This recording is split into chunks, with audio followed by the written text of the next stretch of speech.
So good morning everyone. I hope all of you are doing good. My name is Lalit Soni and I welcome you all in this live session by Drishti IAS. So we'll start with the today's newspaper. So looking at the front page, if you see, there are not much news as of your exam point of view. But let's have a look. This is about a political alliance, that is India. So that is political news. After that, there is this aspirational districts among India's poorest, boost BJP's poll victory. This is also political. Then this was about the Manipur violence. We have discussed it more than 1,000 times now. And then this particular people rejects negativity, don't vent frustration in the house, said the PM in the house. This is also a political news. But one thing here you can see that there is a upward trend in the market. Okay, so there is this market sentiments are performing good. So that is one thing. Then other than that, we will be looking at these particular articles. These are important from this session. That is Navy rank to be renamed. Okay, so ranks which we are using in the Navy right now, they are supposed to be changed. That says Prime Minister. Okay, they did not give any kind of details about it, but let's see the article. There are some important points which can be can be a key takeaway from this article for your exam point of view. Other than that, Cyclone Mong. Okay, so this particular cyclone has come in Bay of Bengal. And why this particular cyclone is kind of exception, we will see. And then natural hydrogen reserves. So there are some reserve which has been discovered in France. We'll be talking about that and why this is important. We'll also talk about hydrogen and like how it is important in the renewable energy generation, etc. Then some news on the world affairs, and we'll see the practice question for prelims. Okay, so let's start with the article number 1 of the day, that is Navy ranks to be renamed in line with Indian traditions. Okay, so ultimately PM is saying that whatever traditions which are following, whatever conventions which are following in the Navy ranks, we will be changing that and we'll align them with the our traditional Indian traditions. So you know that when we are talking about Navy, we had two prominent you can say dynasties. One is Chola. Cholas were the one who started this Navy in India, and then they kind of spread in the South Asian region. Okay, so one thing is about Cholas, and second thing is about Chhatrapati Shivaji in the Chhatrapati Shivaji Maharaj. Okay, so in the Maratha era, he also given some kind of influence on the significance of the Navy. Okay, so on the lines of that particular history, Prime Minister is saying that Prime Minister Narendra Modi on Monday announced that Navy will be renamed its rank in line with Indian traditions and assert that the country is moving forward, abandoning the mentality of slavery. So basically this whatever convention we are following right now, this is colonial in nature. So now we are saying that we will be coming out of this mindset of slavery and moving towards the traditional setup which we had earlier. Okay, so they did not give any kind of detail that how it naming would be done and all, but it is just an indication that there will be a change in this particular segment. Okay, then he has mentioned a particular Durg or fort, you can say Sindhu Durg. Okay, so that can be important for your exam point of view because this is a particular monument site. Okay, so that is Sindhu Durg. Durg itself is called fort, so you can say Sindhu fort or Sindhu Durg fort, you can. Okay, so this belongs to 17th century and this was built by Chhatrapati Shivaji Maharaj. Okay, the Prime Minister said Indian Navy is now going to be renamed its rank along with the, obviously this is the repetition of the statement, but the thing is this particular statement is important, that is Sindhu Durg, mention of Sindhu Durg fort in this particular address. Okay, then paying tribute to Chhatrapati Shivaji Maharaj for his vision and warfare strategy. He has mentioned particular names in this article.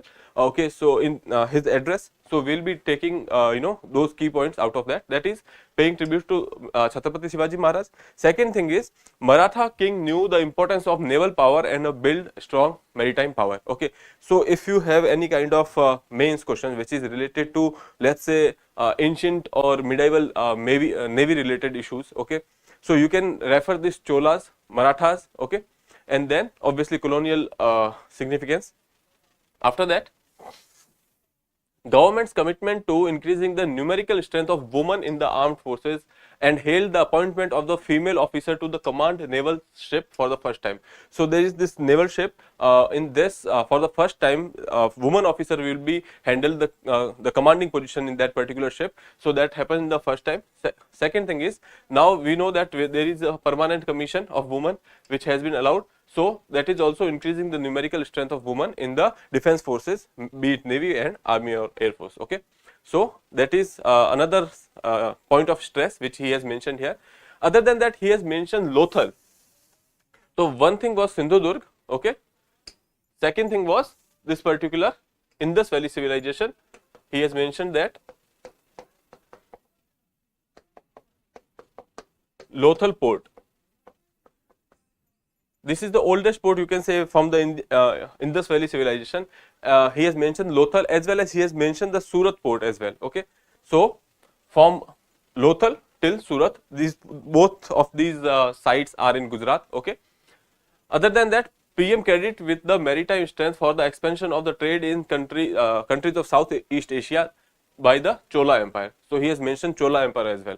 So now it is your job to go and search for, let's say, Indus Valley civilization, Lothal, their site, what are the important factors related to that particular site, and then about this particular empire, that is Chola Empire. Anyways, Chola Empire, Vijayanagar Empire, these are some empires which are kind of important when we are talking about the southern region of India.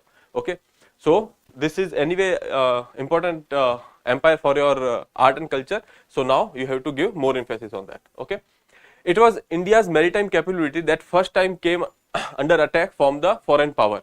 Obviously, we did not have after Cholas, we did not have any significant amount of naval forces. Okay, and that is one of the reason because of which you can say foreigners or you can say Europeans can enter the Indian coasts. Okay, India, which was famous for making boats, ships, ceded the control of sea and thereby lost strategic economic strength.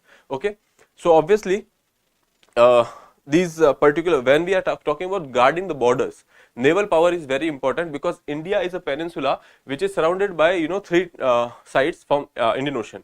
So considering that, it is geo-economically very significant, geo-strategically very significant. Earlier when we had this Chola Empire, our borders were safe at that particular point of time. Okay, at the time of Marathas, or you can say after Mughals were on the decline, there was no big empire to safeguard the coastal borders, and that is one reason because of which foreign powers could come, enter inside India. Okay. Prime Minister emphasized regaining the lost glory and highlighted the government's impetus to the blue economy. You know that this particular term has been in news, blue economy. Okay, you can say which is related to your maritime trade, etc. Okay.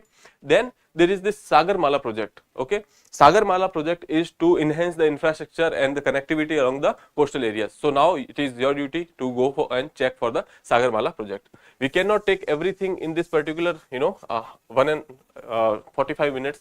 So you have to do some kind of efforts. It just go on the Google, search for the Sagarmala project. Take some 2 or 4 points out of which you can safely write an answer. Okay. So that is about this particular article. Moving further, there was this article related to thousands protest for Dalit rights at the Jantar Mantar area. Okay, and demands abolition of the bonded labor. So in this particular article, it was said that after 76 years of independence, there are certain reasons where government has to work till now. We no doubt we have abolished the untouchability, and we have this prevention of atrocities laws against SC/ST communities, etc., and Adivasis. But the thing is, the enforcement or the implementation of this law is crucial. Okay, there are many regions in the hinterland where still we can say untouchability is practiced. Okay, and because of which this particular thing was in news here. You can say they have been protesting for the Dalit right and the social justice. Abolition of Bonded Labor Act, distribution of land to landless, and ensuring Dalit access to pattas, which has been distributed recently.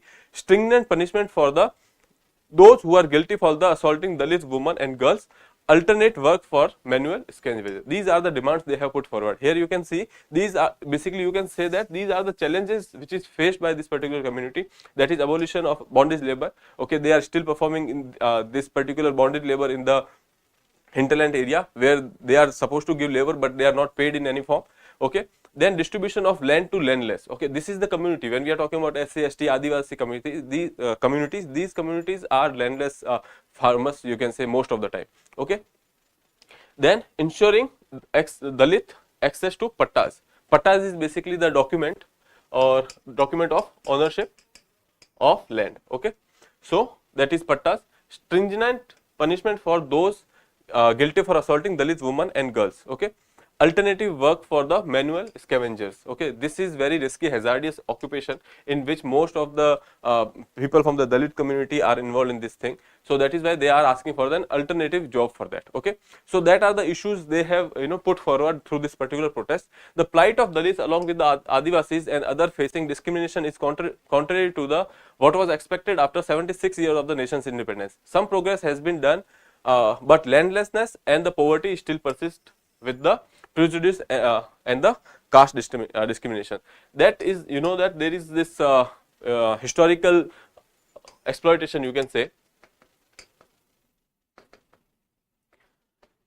and which has created some kind of prejudice against this particular community, and that is why these things still persist, and they are still under the poverty, okay, and obviously landlessness. So these are the issue they have put forward. Other than that, they have also talked about Manrega. They have said that obviously Manrega has provided the you can say employment for many people, but the timeline for which the employment has to be provided, that has been reducing. Now they are saying that Manrega has acted like a lifeline for many landless farmers. Okay, but the cut in the budget are seriously affected them. Okay, earlier they used to get whatever amount of their wages, but now they are saying that even for the less number of works we are getting the wages, but the distribution of wages in delay, like there are delays of months in getting the particular wages. Okay, so other than that, there are issues of contractor being involved in between the labor and the government. So that is one issue in the Manrega. So ultimately they have put forward the issue of implementation of the Manrega and the crunch in the budget regarding Manrega scheme. Okay. Then other than that, some of them has talked about new education policy might hinder their education agendas. They are saying that this will create a divide between urban and rural areas. Okay, so that is another point they have kind of put forward. There is no water available, no profit in farming. Most Dalit still works as bonded labor. People still refuse to talk and sit with us. Okay, so this is the level of discrimination they are facing in the hinterland. We can say that in urban areas you might not see it, but in the hinterland and the village areas this is still persistent. Okay, the attendees also made suggestion on the ways to improve the condition of Dalit. They are saying that they are supposed to be given free and quality education, higher education. Okay, and some kind of opportunity they are asking in the employment. They are asking to go for alternative works when we are talking about manual scavengers, etc.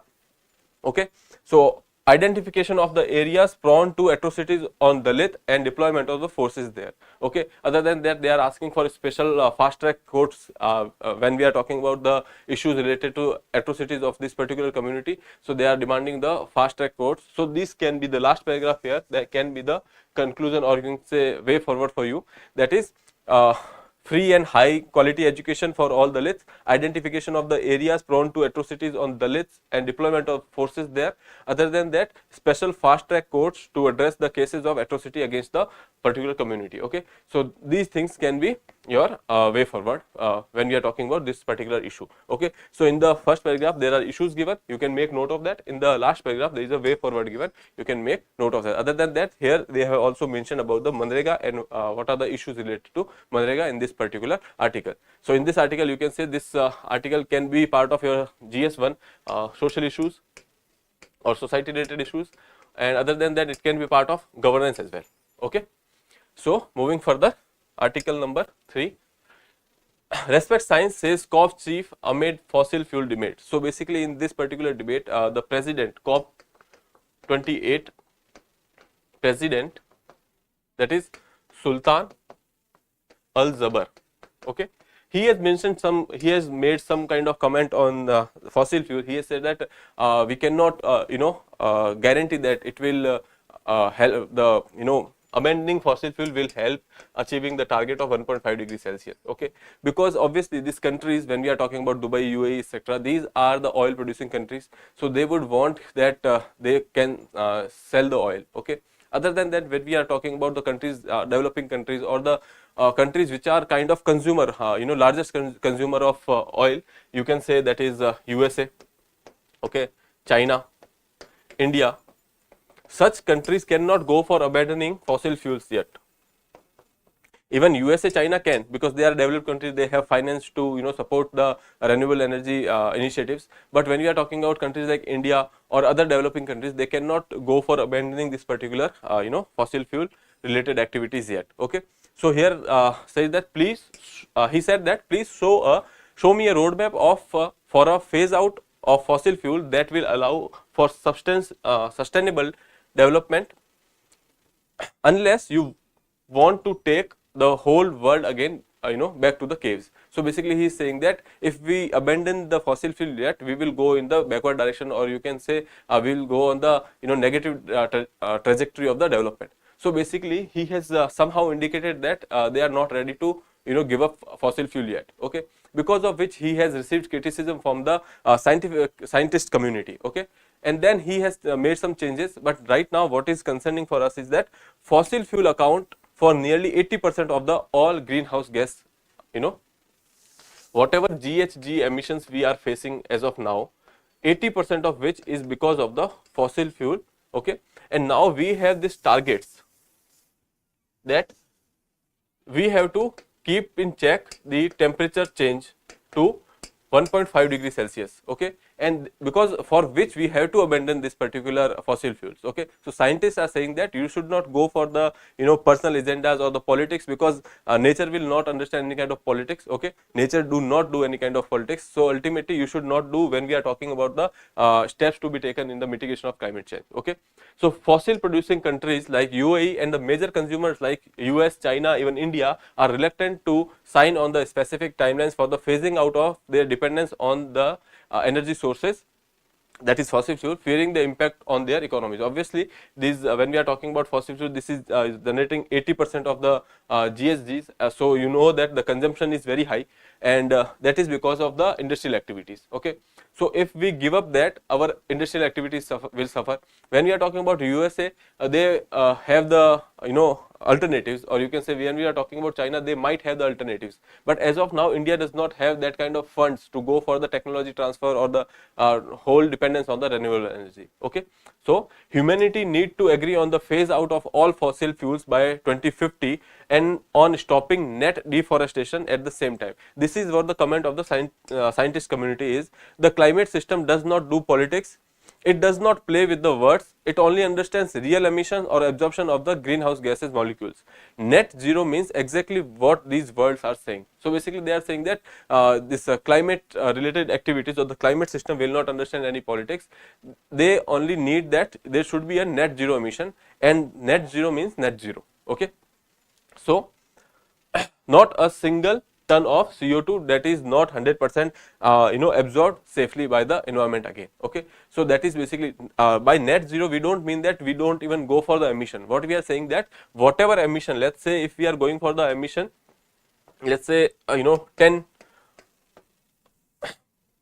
million tons of CO2 equivalent. Okay, so we have to absorb this much by the, we should have the capacity to absorb this much by the nature itself. Okay, so ultimately no excess CO2 can be in the environment. So that is net zero emission. Okay, so that is about this particular article. Okay, moving further, why cyclone Mong headed to Andra coast and it is unusual storm. Okay, so we have talked about it yesterday as well. Because of some kind of activities, or you can say unusual change in the water surface temperature, etc. There are some activities which are kind of unusual to India. Let's say phenomena of this particular months of November, December. So when we are talking about the winters, as we explained that winters will be quite warmer this time. Okay, hold on a second.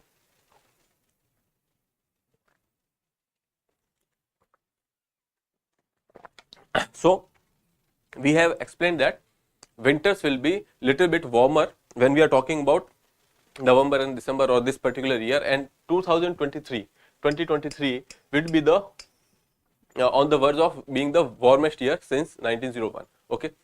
Other than that, when we are talking about this tropical cyclone Mong will cross Andra coast. Okay, here you can see this is the Andra coast.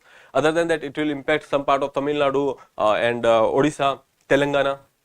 Okay, it has brought heavy rains to most of the Tamil Nadu parts, Andhra Pradesh and the southern Odisha. We have discussed that. And then why this particular storm is, you can say, unusual. So let's see how this particular storm works, or you can say generated. So let's say this is the sea water, and for a cyclone or tropical cyclone to generate, there are few requirements. Okay, one is low pressure area. There should be a low pressure area. Second thing is there should be a water temperature that should be, let's say, around 26 degrees Celsius to 27 degrees Celsius. Now, as I told you that because of some unusual activity, El Nino, etc., the temperature of the surface temperature of the sea, oceans has a little bit on the little bit on the warmer sides. Okay, so that fulfill this particular requirement. Other than that, low pressure area. So this time in the when we are talking about the northern Indian Ocean, okay, or you can say south western Bay of Bengal, there has been a low pressure zone, okay, because of which they have generated this particular convection activities when there is a temperature of the surface water is higher. Okay, so there is this convection current which will rise, or the you can say the warmer air will rise, and they will create a cloud like situation, warm air which will cool here, condense, and they will form a cloud. That clouds are generally in cumulonimbus clouds, and that they will have a impact when they will reach the land or the coastal surface. Okay, so now there are two conditions, that is large warm ocean water which is present in the Bay of Bengal area, and then low pressure. This is also fulfilling thing. Okay, so now the water will ascend, or I'm sorry, the air, warm air will ascend, and then it will cool over there, form cloud, and it will generate into a cyclone. For other thing for cyclone is the wind shear. Okay, wind shear means there should be a wind which will give you some kind of rotational activity over there, or act of Coriolis force, you can say. Because of this force and the speed of the wind, they will generate a circular activity over there, and that will lead to a cyclone. Okay, so these are the things for needed for the cyclone, that is, one is wind shear, second is large warm oceans, and low pressure. These three conditions were present over there. These conditions are present generally as well. Okay, but the thing is, when we are talking about this particular month of December, these are not these strong cyclones, or you can say such severe cyclones are not a regular phenomena. Okay, we see some strong cyclones in November, but after December or start of December, we don't see such storms in this particular region. So that is why it becomes unusual. Okay, but the working, you must have understand, there are three things required. One is warm ocean, second is low pressure, third is wind shear. These three things were present. Now we will see why this particular storm was unusual. Okay, so generally when we are talking about India, there are some 4 to 5 storms which generate every year. Okay, most of them are on the Bay of Bengal side, and out of 4 to 5, only one will be in the Arabian Sea. But when we are talking about the intensity of the cyclone which is in the Arabian Sea would be having a higher intensities. Okay, so let's see. Unfavorable ocean condition storms that develop over North Indian Ocean in December don't usually attain destructive tendencies. As I told you, there are conditions like storms which are generated in this particular area in these months, but not too intense. Okay, other than that, when we are talking about high intensity cyclones or packing high speed and bringing heavy wind spread rains such as Mishong are not common in this region. Okay. Now, the IMD has initially predicted that this Mishong cyclone would have a speed of nearly 62 to 87 kmph. Okay. So, that is normal speed for a tropical cyclone, and it will not be severe in nature. But recently they have upgraded the speed to 88 kmph to 166. So, ultimately it will result to a severe storm. Okay. Such intensification of December cyclone makes it kind of you can say unusual, because the normal value of heat index is above the normal value. The heat index value right now is above the normal value. When we are talking about this heat index, you can understand it as a surface temperature of the ocean level, okay, ocean water. So, Indian tropical storms, when we are talking about the storms, there are 5 cyclones developing in the North Indian Ocean basin comprising Bay of Bengal and the Arabian Sea. So, as I told you, there will be 4 to 5 cyclones. Okay. Every year, on average 4 cyclones developed in the Bay of Bengal side and 1 will be developing on the Arabian side. Arabian Sea storms are having often reach higher intensities, okay, and carry the potential to cause wind spread damages. Okay. So, these storms in the Arabian Ocean are kind of stronger or severe in nature. Okay. They have high destruction potentials. Okay. Now, the North Indian Ocean basin is most prone to the cyclone development during the pre-monsoon, that is April to June, and then post-monsoon, that is October to December. Okay. And the cyclones will be severe in May and then November, okay, and not in the month of December. Okay. The storm intensification, the tropical cyclones are fueled by ocean heat. As I told you that there are 2 or 3 factors, that ocean heat is one of them, that is because of the surface temperature of the ocean, and that is 26 degree Celsius or more, okay, up to depth of 50 meters to 100 meters, that is the surface temperature of the ocean. Okay. Warm ocean contribute to a cyclone rapid intensification. Here you can see when this ocean is warm, okay, a cyclone will derive the moisture from the ocean. Okay. So, when this particular ocean and the surface level of the ocean are warmer, they will take more moisture out of it, because this convection will be more. Once this heat value is more, then wind will be more warm, and because of which this convection currents will be, you can say, intensified. When these convectional currents are intensified, the moisture amount they have hold is kind of more. You can say this cyclone will turn into a stronger or intensified cyclones. Okay. So, that is about this intensification.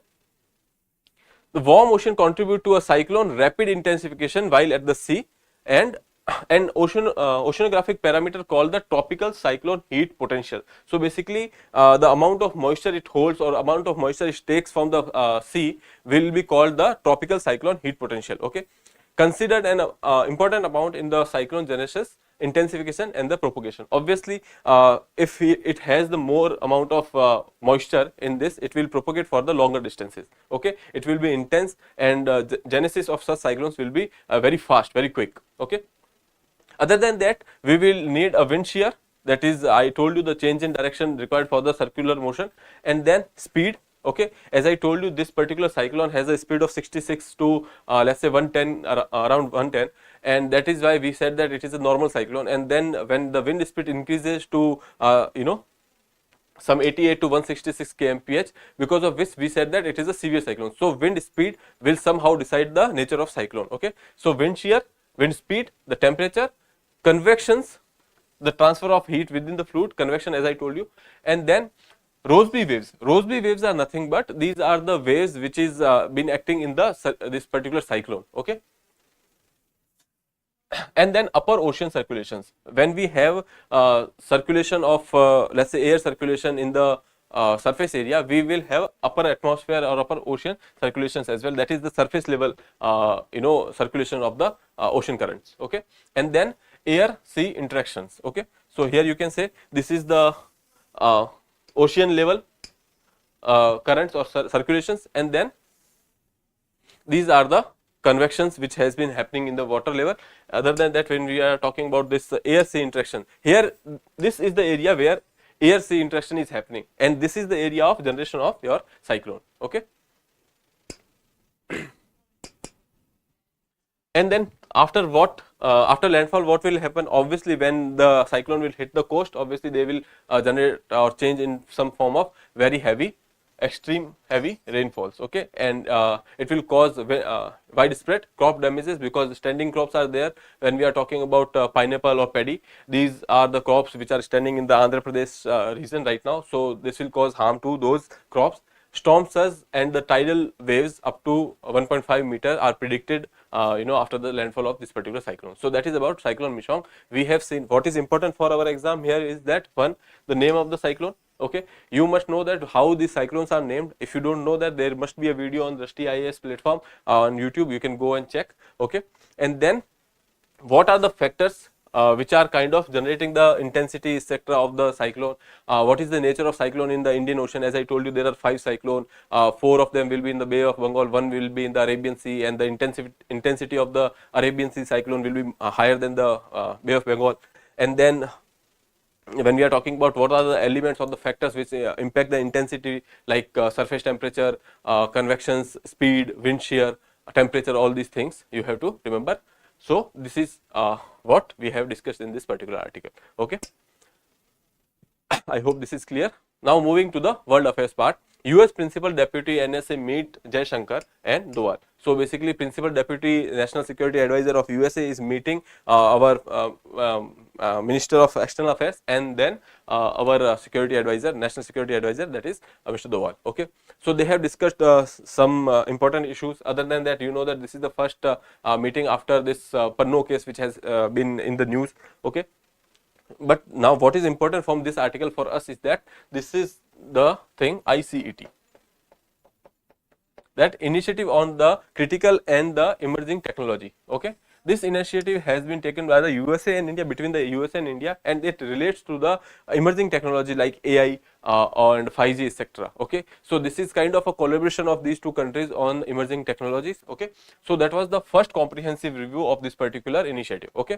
Prime Minister Modi and President Biden launched ICET to facilitate outcome oriented cooperation in new and emerging technologies. Okay.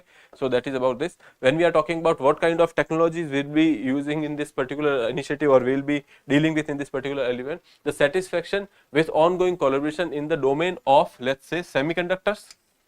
As I told you somewhere, I mean in the last lectures, that India want to be a manufacturing hub for this particular semiconductors. Okay. There are some hurdles that let's say water issues etc. But the thing is, we will not go into that, and as of now you have to remember that first thing is semiconductor, second is the quantum related issues, that's a quantum computing etc. Okay. Then artificial intelligence, high performing computers, let's say we used to call them supercomputers, now these are called as high performing computers. And then defense innovations, space, advanced technology in communication through interaction between respective governments, industries, academia and the stakeholders. Okay. So basically this is a comprehensive initiative wherein all the stakeholders will be taking participation in this particular area. When we are talking about industry, governments or the individuals, academia, all these things, all these persons will be stakeholders in this particular initiative. Okay. Agreed to broaden the scope of ICT to biotechnology, critical minerals and the rare earth processing technologies. Okay. And then digital connectivity, digital public infrastructure and advanced material. So basically these are the existing area of cooperation, and we are having a scope that we might enter into these domains as well, that is biotechnology. Okay. And then you know that when we are talking about biotechnology, gene editing is very much in news. Okay. That CRISPR-Cas9 etc. Other than that, critical minerals and rare earth processing technologies. So as you know that in the Indian Ocean we have been given this exploration authority to explore these polymetallic nodules. So these can be very important for our industrial sector, manufacturing sector, for energy related requirements, but the thing is we do not have that kind of technology to explore them yet. Okay. So on that front, this particular initiative can be helpful when we are talking about the transfer of technology. Important easing regulation to facilitate higher technology collaborations and transfer of technologies. Okay, so if we get a technology to extract these particular polymetallic nodules, we can go for it can solve many issues related to energy etc. Okay, we can go for the renewable energy using this particular nodules. Okay, so this is about this initiative, that is ICET, Initiative on Critical Emerging Technologies. Okay, it is between India and USA. Then Israel bombs safe areas in south, pushes Gazans further to the Egypt. When this particular war started, Egypt has said that there might be an agenda that Israel will push all these Palestinian people toward the Egyptian sides. Okay, they want to remove or displace these people from that particular area. That can be a possibility. But when we are looking at the trends right now, we can say that obviously they are, they may be trying to do that. Okay, so here you can see the map. Okay, so Israel is saying that they are in the northern part, they are doing their activities in the northern part, and they are saying that we have finished, we are on the verge of completing our activities in the northern part, and we might expand it to other parts. Okay, so that is one indication that they might be pushing this displaced people in the southern region of the Gaza Strip. Other than that, they have said that there is this Rafah crossing. Okay, this Rafah crossing. Rafah crossing is on the border of this Gaza and the Egypt. Okay, so Egypt is now kind of concerned about this particular displacement, because they are saying that all the people will come to the Rafah crossing, and ultimately that is the opening between the Gaza Strip and the Egypt, and they will be moving towards the Egyptian landmass. Okay, so taking refugee for any country would be a kind of problematic thing. Okay, so that is one concern over here. Other than that, low income families in the West Bank suffers Israeli firms fire as Israeli firms fire the Palestinians. So ultimately, few years back, what happened, that they have allowed some Palestinian population to enter into jobs in this particular area. Okay, but because of this wars, now they have kind of fired all those people. So that is another issue of employment. Okay, so this has been happening in Israel. Here I didn't, there is not much to discuss in this particular article. Only thing I wanted to tell here was this Rafah crossing. Rafah crossing is between Gaza Strip and Egypt, and that can be an issue for the Egypt, because most of the people who are displaced from this Gaza Strip might move towards Egypt. Okay, so other than that, when we are looking at when we are on the map, you can see this particular area is Palestinian dominant. There are Israeli settlements in between as well. Administration of this particular area is with Palestinian Authority. Okay, in still Israel has a sway in this particular area. Okay, and then this Gaza Strip, this is controlled by Hamas earlier, but now Israel is doing this war efforts in these particular areas. So that is Gaza Strip. This was also dominated by the Palestinian population. Then there is this particular area, that is Golan Heights. Golan Heights is an area which has been taken by Israel from Syria, and they never returned it. They have taken in the 1960s in a war, but then they have taken actually this Syria as well as the Sinai Peninsula of Egypt. This Sinai Peninsula of Egypt, they have taken control of it. But the thing is, they have returned the Sinai Peninsula in 1972 or 75, I guess, but they did not give this this particular region back. Okay, so that is about this article and few locations of the map. Now, a holy grain of clean energy may be lying in the earth for the taking. Okay, so here they have found some reserves of hydrogen in the Lorraine region of France. Okay, so first I will tell you where is this Lorraine region. Here you can see in the north eastern part, you can say, or the northernmost part somewhere, this particular area is Lorraine. It is on the border of France and Germany. Okay, so here earlier they there used to be coal reserves, but now they have found some hydrogen reserve in this particular area. And now hydrogen reserves are important, because when we are talking about moving away from the fossil fuel related energy, this can be a very important potential alternative for us. Okay, so here let's see what they have found now. Rocky soils of Lorraine, a former coal mining region near French-German border, they have found a they have gone for some kind of borehole, and then they found some kind of bubbles over there, and that it suggested that there is some kind of gas, and then ultimately they found that there are this particular hydrogen. So when we are talking about the potential of hydrogen generating fire, etc. So earlier what happened, it was a story that this was a by chance, or you can say an accidental discovery. A person was smoking somewhere, and then he threw the cigarette over there, and there was some bubbles, and that generated fire over there in the water, that generated fire. So ultimately this come to know that there was presence of hydrogen gas, and because of which it kind of ignited and then generated into fire. So ultimately when hydrogen is burnt, okay, it result into water. So now let's see, if there is a pure hydrogen which we use for generation of energy, it will produce water. It will not produce any kind of carbon dioxide. So that is one thing which is important for our climate related prospects. Okay. So now let's see again. Hydrogen is magical. When you burn it, you release water, and there is no carbon emissions to warm the planet. Okay. One of the largest deposit of natural hydrogen anywhere in the world. So this is considered, this Lorraine region is considered as the one of the largest natural reserve for the hydrogen. Okay. By making commercial hydrogen, when we are talking about making commercial hydrogen for our energy generation related things as of now, so we have to break this H2O into hydrogen and water. Okay, or you can say you don't have to go for the chemical equation, just think that there is this will break into oxygen and water. Okay.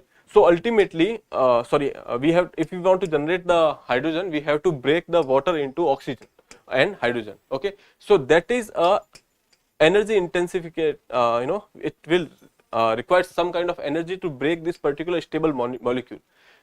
In the nature or in the chemistry, you must have heard that two other elements which are unstable will form into a molecule, and molecule will be more stable. Okay. And now you have to break the stable molecule, you have to provide some kind of external energy to that. Okay. So when we are talking about this energy, from where this energy will come, so we are resorting back to the fossil fuel. So ultimately we are going for the burning of fossil fuel, which will generate carbons. Okay. So now when we are talking about the natural hydrogen, if the hydrogen is present in the natural form, you don't have to break this water molecule. Okay. So that is why this particular reserves are important, because here hydrogen is in its natural form. Okay. So that is why it is important. Other than that, when we are talking about let's say other regions, USA, Australia, Africa, Russia, and some part in Europe also has seen this reserve, but as of now this reserve Lorraine is the largest reserve. Okay. You have got the cake. Now question is how to eat it. So now we have found the hydrogen. Now the question is how to exploit it, or you can say capitalize it, explore it. Okay. So this is about the this particular article. Things to remember here is that we have found a reserve in Lorraine, that is in the France Germany border, and it is the largest deposit of natural hydrogen anywhere in the world. Okay. Second thing is commercial production of hydrogen require breaking of the molecule of water into hydrogen and oxygen, which is which requires energy, outer energy, and for this we will go for the fossil fuel. Okay. So that is why it is better that if we have natural hydrogen, that will generate no carbon, there will be no carbon emissions related to that. Okay. I'm sorry. So that is about this article. Here you can see that there are different type of hydrogen, that is brown hydrogen, grey hydrogen, blue hydrogen, green hydrogen. Here you can see when we are talking about the brown hydrogen, it will have which is used in the industrial project, and it will generate some kind of carbon. Okay. Or carbon related gases, CO2, etc. Okay. Hydrogen produces as a product of industrial process. Okay. We generate the hydrogen out of a industrial process, and in the industry we will obviously use fossil fuel. Okay. Then grey hydrogen, hydrogen produced using the fossil fuels. Okay. So that is the grey hydrogen. Then blue hydrogen, hydrogen produced using the fossil fuel, but CO2 is captured. Okay. So obviously we are using the fossil fuel, here also we are using the fossil fuel, but when fossil fuel is captured, when whatever emission is there, that is captured obviously, so we did not contribute anything into the environment, that is why it is called the blue hydrogen. And when we are talking about green hydrogen, it means that it will have zero carbon emission. Okay. So here you can say hydrogen produces using electrolysis powered by the renewable energy or nuclear. As I told you, for commercial production we will break HO2 into hydrogen and water, hydrogen and oxygen. For this we will require energy. In these two processes, this is the industrial process and this is a process related to fossil fuels. Because of the use of fossil fuel, this will generate higher carbon. Okay. Then coming to the blue hydrogen, here also we will use the fossil fuel, but we will capture the whatever emission was there. Okay. So that is why this will generate low carbon. And in the natural let's say if there is a natural hydrogen, that is green hydrogen. Other than that, if we are going for the use of renewable energy for breaking this particular molecule, that will be called as green hydrogen. Okay. So that is about type of hydrogens. Okay. And then when we are talking about this article, Mount Marapi, this is in Indonesia, which has kind of erupted. We were expecting that this will erupt. So this volcano has erupted, and some kind of here you can say ash mount. It has released a huge amount of ash, and that is why there is ash mount, which is around some kind of some 1.8 miles within the 3 kilometers of the range. They have gone for the displacement of the people, etc. And the height of this particular mount, you can say, is around 800 meters. They have seen. Okay, that is not important. Only thing important for you is that there is this Mount Marapi which has erupted. Okay, and this was an active volcano. Location of Mount Marapi, here you can see this. Okay, it is on the trench. This is a Java trench. Okay. So whenever there is a boundary, some kind of plate boundaries, so because of which there are chances that there will be some kind of volcanic activities or earthquake related activities. Okay. So this was the location of Mount Merapi. Other than that, when we are talking about Indonesia, I would like to tell you that one thing, that they have shifted their capital because of the risk of sinking Jakarta. Okay. So that is why they have shifted their capital from Jakarta to some place in Kalimantan. Okay. So that is about Indonesia. Moving further. So we have given a question for your homework. So let's see, which of the following aims to create a market based incentive in environment positive actions. Options are green credit program, carbon neutral fund, climate action incentive, and sustainable development scheme. So okay, so answer would be A, green credit programs. As I told you that whenever you are going for any kind of environmental action, or you can say any environmental positive action which will give you some kind of positive impact on the environment, in that case you will be given a green credit. Okay, you can sell that credit as well. Okay, it is on the lines of the carbon market which is already present. Okay. So that is about this particular initiative.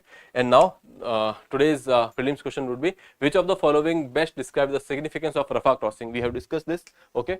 So options are A, historical bridge connecting two ancient cities in the Middle East. B, a crucial transportation link between Israel and Gaza. C, a cultural landmark preserving traditional architectural style. D, a natural reserve fostering biodiversity conservation in the region. Okay. So these are your options. You have to attempt this question and answer in the comment box. So I'll wrap up the session here. I'll see you in the next episode. Till then, have a good day. Thank you.